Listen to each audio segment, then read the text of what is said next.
嗨，大家晚上好。ella 2026年首刊的杂志大家都有收到吗？我是前不久刚刚收到了，并且已经把它整理到了我的文件夹里。战战这次受邀拍摄的是 ella 2026年首刊的双峰杂志。肖战通过自己的时尚气质，搭配由他代言的各类服饰和高奢珠宝，分别演绎了春夏秋冬4个主题的内容。春日的繁花似锦，夏日的烟雨伶仃，秋日的潇潇落叶，冬日的银装素裹，都在他的演绎中在我们的面前流转开来。四季流转，周而复始，天地自然，万物归一。我们总是在这样的轮回中去找到时间的定义，我们也在这样的岁月更迭中窥见光阴背后的故事。但是我今天着重要讲的并不是他这些赏心悦目的照片，而是他那只有短短2页的采访内容。这段采访可谓是字数少，内容精，再一次的让我们看到了肖战作为内娱顶流明星他的清醒和睿智，也让我们再一次的理解到了为什么我们都会一次又一次的热衷于喜欢和解析他的采访内容。之前我看过一个博主去分析战战在搜狐卫视的采访，他用一个词来概括战战整段采访的巧妙之处，就是课题分离。那今天我去分析他在 ella 杂志上的这段采访内容，也用一个词来去概括，叫做辩证统一。一提到辩证统一，大家是不是一下就闪回到了曾经苦难的高中政治课堂？没错，这就是咱们高中政治中哲学那部分所讲的话题。咱们今天的抖音肖战班在回顾完了历史，回顾完了语文之后，咱们再来回顾高中政治。所以你看啊，咱就是活到老学到老，追个星都得让咱们重新把过去的知识拿出来学习一遍。其实说到这个辩证统一，大家应该都还有印象啊，它是维护辩证法中的一个基本观点，是指事物内部既对立又统一的关系。它强调的是在认识过程中要把握矛盾双方相互排斥与依存，实现动态平衡。最终我们要实现的是什么？动态的平衡。而一个人要拥有这种辩证思维呢，它其实有很多种方法，最核心的是4种，一个是分析与综合，归纳与演绎，抽象与具体，逻辑与历史相统一。如果我说到这儿，你再去回顾一下肖战过去所有的采访，你会发现他是一个能够精准的把握辩证思维的一个人，他是在任何一个采访中都把辩证统一的这个维护辩证法使用的算是炉火纯青的。我们可以说他不是一个辩手，但是他的思维逻辑绝对拥有着非常好的这种辩证思维。那我们今天就来去聊一聊这个 ella 这部杂志中他的这段采访中所体现出来的这种肖战辩证思维给我们的启示，他是如何在去寻找平衡的过程中去实现自我突破的。我们再去看这篇访谈里啊，他肖战没有用华丽的词藻去推弃各种各样的人生道理，而是从演员的日常感悟道出了一种在平衡中寻求突破的辩证智慧。这种思维啊，不仅支撑着他在演艺道路上走得更扎实，也为我们每个普通人的日常生活中如何应对焦虑，如何去找到生活的方向，其实也提供了一个极具共鸣的生动的参照。当他在采访中去谈及角色与自我的时候，他在共情中其实就已经完成了双向成长。演员的一个核心命题啊，永远是在去处理角色和自我的一个动态的关系，对吧？在肖战的实践中呢，他从来就不是一个非此即彼的割裂，而是一个互为滋养的辩证统一的关系。采访中就有提到了，当他演到任少白时，他自己就说，只要一戴上眼镜，就像是启动了一个开关一样，切换到了另外一个人格。这是职业要求下的一种角色优先，也意味着要暂时收起自我，让角色的灵魂住进身体里。但是肖战同时也提到了，角色一定要先打动我。这说明了角色只有与演员的自我情感底色产生深度共鸣，才能真正的立得住。藏海传中藏海的隐忍，谍报上部分领中任少白的通透，小城良方中刘正亮的蜕变，这些角色的特质既是肖战对人性细腻的观察，也是他自我认知的深度延伸。这种辩证关系啊，它其实就带来了一种双向的突破，对肖战来说是受益匪浅的。角色让肖战得以体验千百种人生，共情能力在一次又一次的代入中被反复的打磨，而演员自我的稳定内核又让他不会在角色的洪流中迷失方向。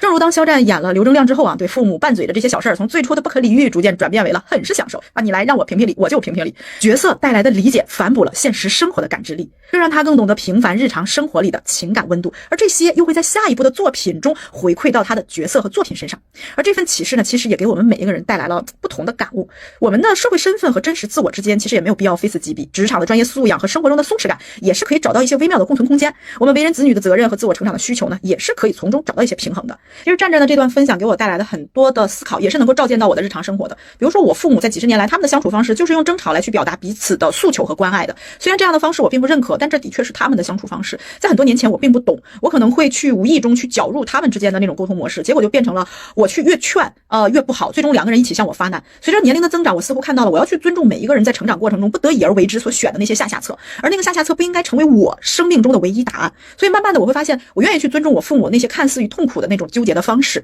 而我在这个过程中就变成了一个和稀泥的一个和事佬。有的时候我会发现他们只是需要一个渠道去说而已，而我可以成为那个让他们心平气和去说的那样的一个平台，对我来说其实也蛮好。所以我们会发现为什么中国人去有天然的一种能力去完成一种中庸之道的追寻，可能就是在我们这种中式家庭中，每一个小孩都在用着中庸之道的方式来去表达着和践行着爱与被爱之间的那种微妙的动态的平衡。而在工作中其实我也是这样的，我的性格是白羊座的那种简单粗暴的这种方式的，但是我不可能就把这种方式去面对我的工作对象。我上工作的整个的环境就像是一个爱豆的打歌舞台一样，样，我必须要提起自己12分的精神，包括过去所有学到的东西都要在短暂的时间内去传输给其他的一些人。那这个过程中对于我来说，要跟我的个人性格要有一些相反的，我要足够的耐心，我要体现出我的睿智和知性，我要面对着一些让我觉得很愤怒和很气愤的当下，我要能够去抽离掉，甚至是说在那一刻我要去学会自我和解。因为很多时候我们都是这样的，面对着各种各样的社会角色和真实自我之间，这份矛盾和统一的微妙平衡也是我们要不断的去修行的。就像是战战说的那样，我们就是要在一次又一次的打磨的过程中去提高自己。所以当我们的社会角色和真实自我在某一个当下产生了矛盾和对立的时候，最重要的就是去寻找那统一的平衡。关键呢就在于要找到两者相互滋养的连接点，而这个过程其实就是在不断的内省体悟中一点点去打磨的。可能在某一个当下，你便觉醒了那一份照见自我的力量。而当采访中肖战把话题转向当下与远方的时候，我看到的是肖战选择了在稳健且扎实的践行中去积累未来的底气。在如今这个快节奏迭代的娱乐圈里，长远规划是被经常提起的一个话题，也是很多演员和明星常在采访中要去回应的一个话题。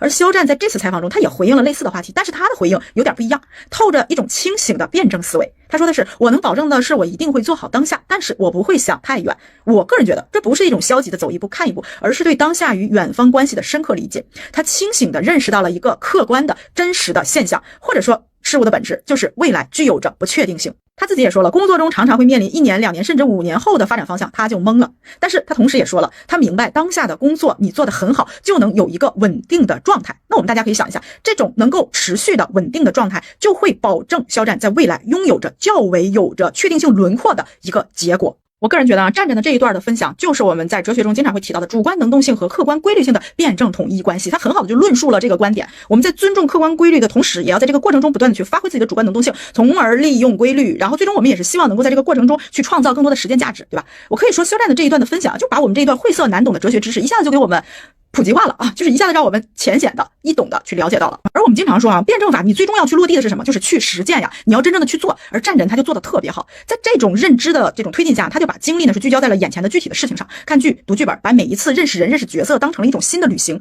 并且他也在采访中说，他有着多年去倾听陌生人讲故事的这样的一个习惯，在日常的琐碎生活中就为自己的表演积蓄了鲜活的生命体验。正是这一个又一个扎实稳健的当下，构成了战战应对未来的底气。当下的积累越深厚，面对未来的不确定性时就越从容，就跟我们考试是一个道理。而对远方的好奇又会让他不再陷入到只顾眼前的一种短视的状态下。比如说他在采访中说了，他会萌生跟一个陌生人生活1天这样的想法，就是在日常里为未来埋下探索的种子。就像我们刚才说的辩证统一的关系，对不对？当你的主观能动性可以去推动你的探索的欲望的时候，你会在利用规则的同时，也可以去发挥你自己更多的实践的可能性，对吧？那这对我们普通人也是有很多启示的，就是我们不要去为那些遥不可及的目标而焦虑，也不要为这些眼前的琐碎而沉沦啊！每一件手头的事呢，咱先扎扎实实的做好。这些呢反正都是为未来铺路的。就像之前我们说啊，肖战的每一部作品他其实都不是白拍的，每个学到的技能都会落在自己的身上，总归都有用啊！东方不亮西方亮，总归得有亮的那么一天。所以我们也应该向战战去学习，要保持对生活的好奇，让我们把当下的这种努力呢有着更长远的意义。也就像战战说的那样，做好眼前的角色，演好当下的人生，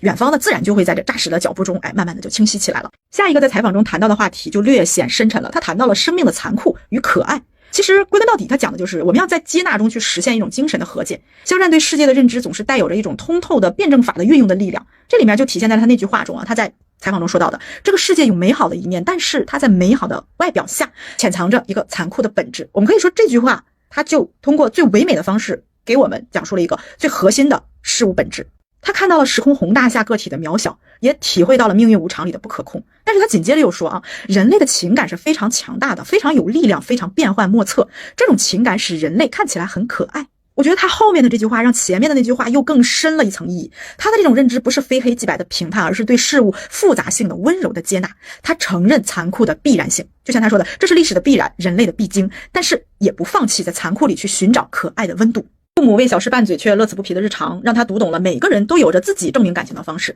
角色里的那些挣扎与连接，让他感受到了人性的光辉。这种辩证思维最终导向了一种精神的和解。就像他在采访中说出的那句掷地有声的话，接受自己，然后接受一些人和事，一些结果，一些你想去把控但很无力的东西。其实说到这儿，我想到了很多，我想到了他演的藏海，我想到了他演的莫德贤，我想到了他演的顾一野，我想到了肖春生，我甚至想到了战战和当下的那一部分不理智的粉丝之间的角逐。我觉得这些东西其实都在去提醒着我也要去逐渐的和我的精神世界和解，也要去接受自己在某些事情上的无能为力，和一些你努力去做但依然无可撼动的现实。我们无法去干预他人的因果，我们也没有办法去承受一份不来自于我的认知范围之内的叫嚣。我觉得这句话对我们来说啊，真的也算是应对了我们每一个人生活焦虑的重要的心法。我们不必要去强迫自己永远做一个正能量满满的人，我们也无需在现实的挫败里反复的沉沦，承认生活的残酷，就是为了不被虚幻的美好所迷惑，发现人性的可爱，也是为了在困境中找到前行的动力。我们去接纳这个不完美的世界，也去接纳那个不完美的自己，更去接纳一个不完美的明星、不完美的演员、不完美的一群粉丝们。当你把所有都去逐渐的去接纳的过程中，在这个修行的过程中，你会发现我们就能够在一份平衡中去找到内心的安宁。我觉得肖战也一定经历过那个左右摇摆、挣扎、困惑、痛苦、求而不得、挣扎、努力之后依然无能为力的愤恨或失败，就是挫败感或绝望感之后，他找到了一种平衡，去接纳自己当无能为力的时候，去做自己能做的，去做自己能改变的，在那份改变上无限的去加持，无限的去锦上添花，无限的去推动，最终获得一份自己能够心安理得的答案。我觉得这种也是一份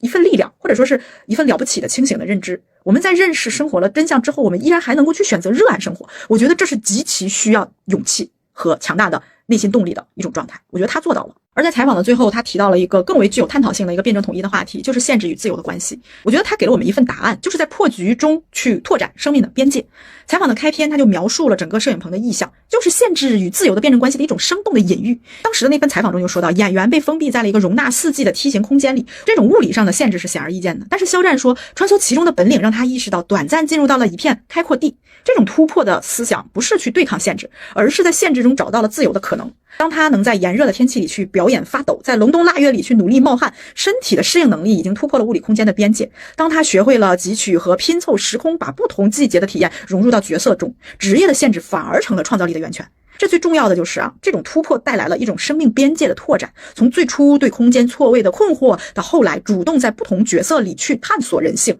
他的精神世界在限制与自由的这个辩证的运动中，就逐渐的愈发的开阔了起来。再回看我们每个人其实也是这样的，我们每个人都生活在各种各样的限制里，职场的规则、家庭的责任、自我的限制等等等等。其实这些限制有的时候你换一个角度看，它真的不是枷锁，而是一个自我突破的参照系。你打破它，你就已经高了一个阶层。当你在通勤的地铁里听书时，就是在时间的限制里去拓展精神的自由。当你在繁琐的家务里去发现偶尔家人给你带来的那片刻温暖的时候，其实就是在责任的限制里去制造情感的自由。真正的自由从来都不是摆脱限制，自由和限制就像是一对双生子一样，一体两面，他们总是相生相伴的。我们是要去在限制中找到一种平衡，在平衡中去实现突破。就像肖战在摄影棚里面穿梭4季，我们也能在日常的限制里去活出属于自己的辽阔人生。肖战的这篇采访可以说是短小精炼的，但是我们读完整篇文章，似乎明白了一个极其深刻的道理：平衡不是终点，而是突破的起点。肖战的这种辩证思维不是书本中的晦涩难懂的哲学概念，而是在他演艺生涯中所沉淀出的生活智慧。这种智慧在他每一次的采访中都一脉相承的有所体现。